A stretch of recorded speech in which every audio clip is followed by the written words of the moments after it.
Et toujours à propos de santé publique, penchons-nous sur un phénomène qui inquiète les patients, les maladies nosocomiales, c'est-à-dire ces infections contractées à l'hôpital lors d'une intervention. Les associations qui ont tenu leurs états généraux dénoncent un trop grand nombre d'actes médicaux inutiles, ce qui augmenterait les risques d'accidents, mais aussi les risques de contamination. Les explications d'Isabelle Marc et Jean-Marc Martineau. Cet homme souffre de ce qu'on appelle le syndrome du nez vide. Fatigue chronique, maux de tête, vertige, sécheresse des muqueuses. Pour un problème de nez bouché, il a subi 3 opérations des fosses nasales. Des opérations à risque qui pourtant n'étaient pas nécessaires. À cause de mes symptômes, je ne peux plus travailler et je suis invalide à 80%. Après coup, bien sûr, j'ai continué quand même à fouiner un petit peu. Et on va dire sur 10 ORL, il y en a environ eu 7-8 qui étaient contre ce type d'intervention.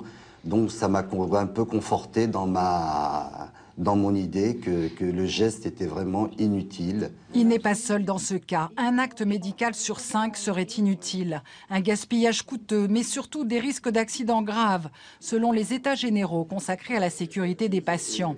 Avec en prime le risque de contracter des infections pendant les soins, ce qu'on appelle les infections nosocomiales. Une partie importante des actes en France, on parle 20 à 30%, étant inutiles, ça veut dire que une partie significative des gens aujourd'hui qui souffrent d'une infection nosocomiale est directement liée à un acte médical qui n'aurait pas dû avoir lieu. Mais le combat contre des bactéries de plus en plus résistantes ne laisse pas de répit, comme en témoigne ce chirurgien. Il travaille dans un hôpital pionnier en matière de lutte contre les infections. Tout acte chirurgical peut être la source d'une complication infectieuse, que ce soit une chirurgie du pied, la mise en place d'un cathéter veineux ou artériel, quelles que soient les précautions que l'on prend. Actuellement, on ne peut pas réduire ce risque à 0. Il y a donc encore des efforts à faire en matière d'hygiène dans les centres médicaux, mais il faut aussi revoir le bien fondé de certains actes compte tenu des risques encourus par les patients.